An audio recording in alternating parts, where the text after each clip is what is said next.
Ready to go when you guys are. All right. You ready?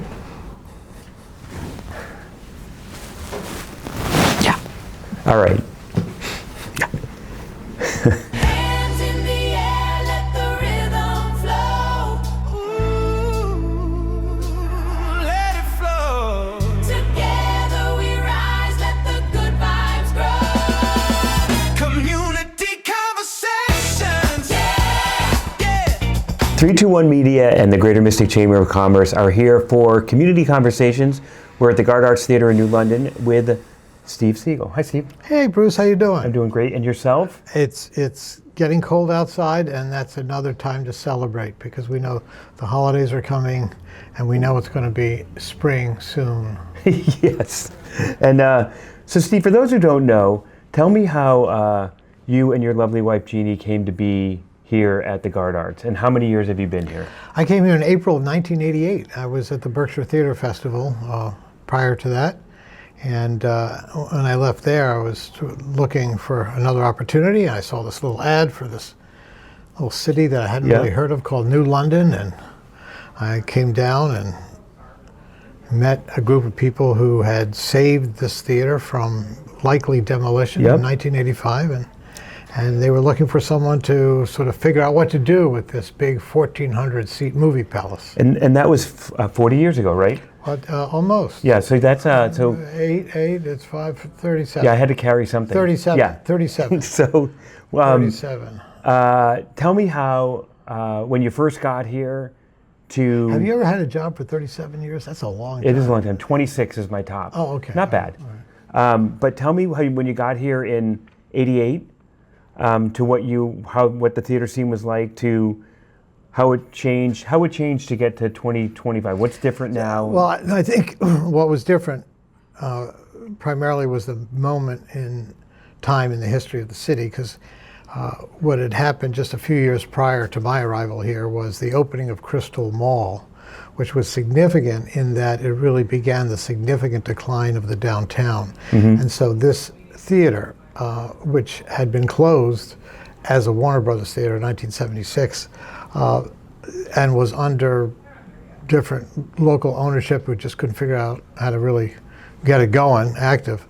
This theater was seen as a catalyst for a revitalized downtown and hopefully an economic engine to attract a lot of new folks, businesses and residents downtown. Well, I think that, like, you talk about the Crystal Mall being one of the catalysts, but then 6 years in or so, the casinos opened. That made a big change, right? Yes, that made a big change. So when we first came here, I think our only competition, so to speak, was the sub base would have concerts every day. But they used to have big concerts, right? Yeah, yes. July 4th and stuff. Yeah, I saw Tina Turner there once. They have some great acts in those days. So the initial years were one of just trying to figure out what the community liked to see, and I found out they really liked to see everything. We had symphony, we had WrestleMania, we had we had rock and roll, we had a lot of touring acts coming in, and we had children's theater, we had country music. And then in 1991, Foxwoods opened, and that dramatically changed the content of the programs for which we had access to. And then in '96, when Mohegan Sun, that also changed the content of what we put on stage. But really what we're about is the content of who's in the seats. And our mission really all along has been to provide a place where all the different towns and people from all backgrounds can come together in a glorious place and have a shared experience with each other. And that's really what we do. And if we can get a headliner, so be it. If we do our own talent show, that's what we do. We also have added a very successful movie series. Yeah, and even as because it has been a long time that you've been here, and so I think should even I go? now, Should I go? I should go probably. What? No, you shouldn't. Oh no. You can't go. Nor can your wife. There might be.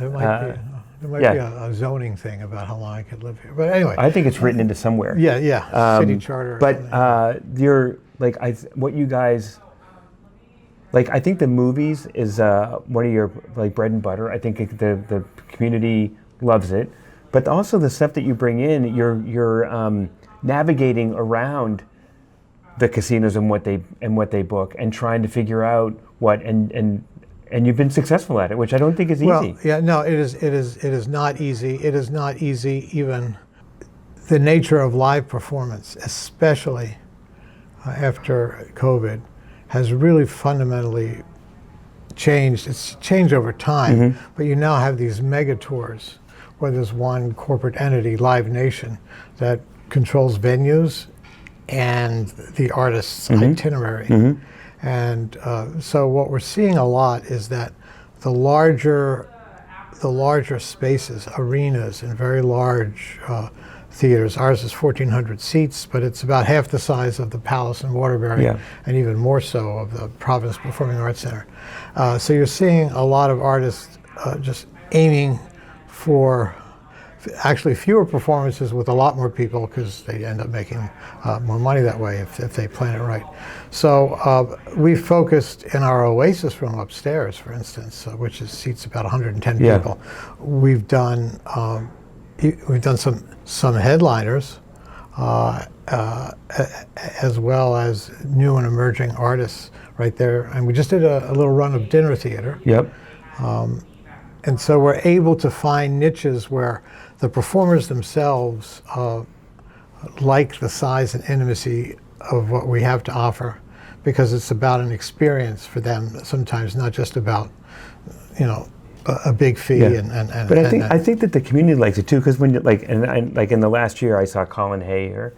I saw Indigo Girls here. And Colin Hay was in our Oasis room. Was he? Is that right? 5 years before. Yeah. So Yeah. but that's good stuff, and it is. These older artists, you mentioned Colin and Dave Crosby. Formerly of Men at Work, just so people know. Yes, in the and 80s. we have Graham Nash coming, and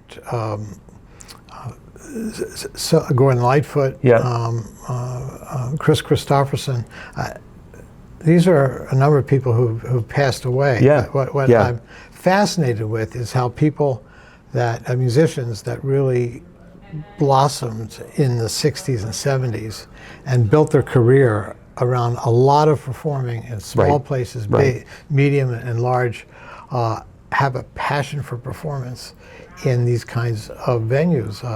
And even Bob Dylan is, I'd count him in there. He has performed here, but he also has rehearsed here secretly because he loves the intimacy of the space. So what I find interesting is that some of the old legacy artists, the great performers of our time, are reconnecting in a very important chapter of their own lives in spaces like the Garde, and they particularly love the ambience and how much our audience, which I think is uniquely embracing of all kinds of experiences and really enjoys great work on our stage. They really appreciate the attention and support they get from our audience. And what the Garde Arts, what you guys are all about, it continues to evolve, right? Because you're looking at, you just did some construction in the back to make an outdoor loading area and stage, and you're looking at potentially what can be contributed. Like talk about what the future's looking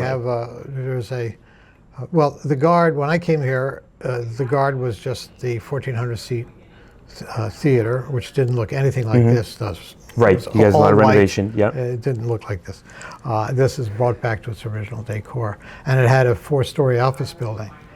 Since I came here, we've been able to acquire all the property on this entire block except one, and that has been for the purpose of establishing a multi-activity, multi-venue complex that not only is about performance, but it's about education. It's about studio space for creative workers. It's about ultimately retail and food and hospitality. And so that's our big picture, a vibrant, catalytic core of activity that serves really the whole region. But one of our big upcoming projects that we're still raising money for is called the Mercer Community Hall, and it's a former events and catering hall from 1926 on Meridian Street, and we've received substantial support from the city and the state, and we have a world-renowned architect working with us, and we hope that'll add a new space where we can do even longer runs of performances, where a new artist or maybe it's a new theater piece can be in residence for a while, and where community groups and schools can come and have a variety of programs without necessarily having to fill a 1,400-seat movie palace. Well, I think you clearly have a passion for the place. Tell me what, well, first off, what do you love most about New London? What I like about New London is, I think what I like about just communities by the water. I think they're unique to our nation.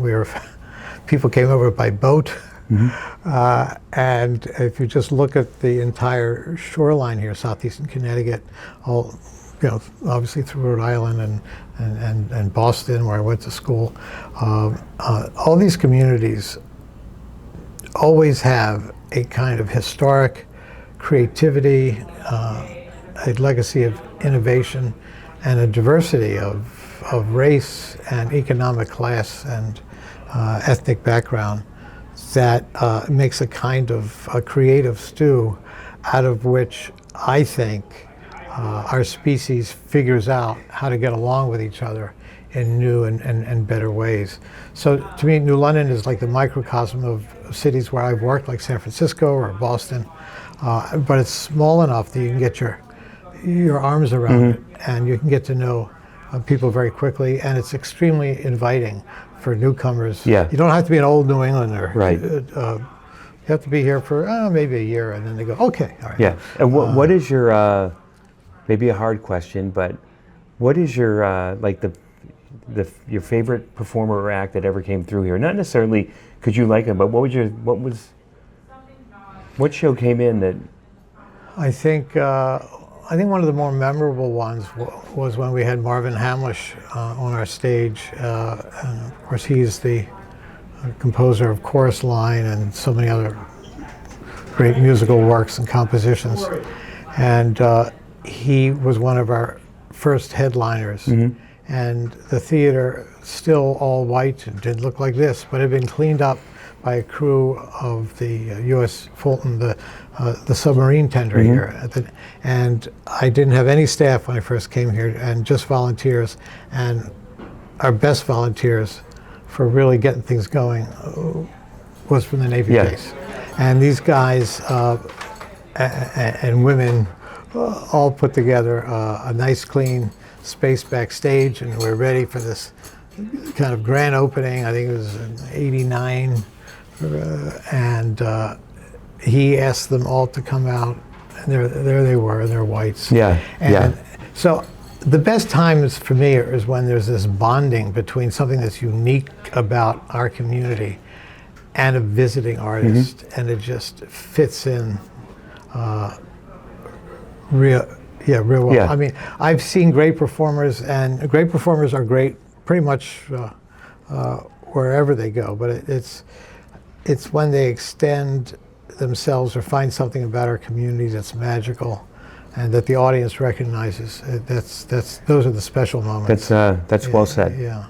I think we have another one in us at some point, but that's going to be all for now for Community Conversations. Absolutely. I'm Bruce Flax, about. sitting with Steve Sigel. And please come back again. And I want to thank Garde Arts, 321 Media, and the Greater Mystic Chamber of Commerce. Have a great day. Bye-bye.